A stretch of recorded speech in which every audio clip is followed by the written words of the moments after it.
Изборот ни е измеѓу овој под наводници независен кој што го протежира Оливер Спасовски и градежно-урбаната елита во Куманово, дополнително што се обидуваат и се во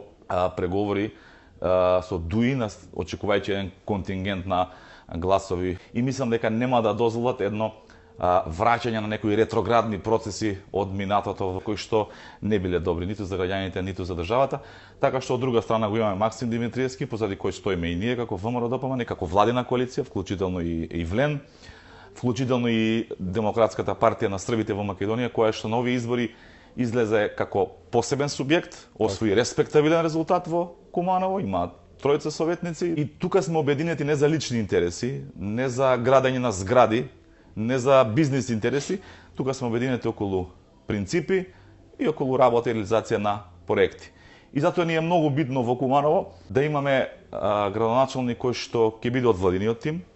како што е Максим Димитриевски, да не дај Боже ни се случи Скопска Данела во Куманово, па да имаме еден независен кандидат кој што ќе почне кавги, неработење, блокади и да ни се случи ова кое што се случува во Скопје. И мислам дека и тука победата на Максим Димитриевски воопшто не е доведена во прашање, ќе биде изразена со уште поголема разлика, што ќе даде убава порака на сите овие ретроградни политичари дека треба да се реформираат,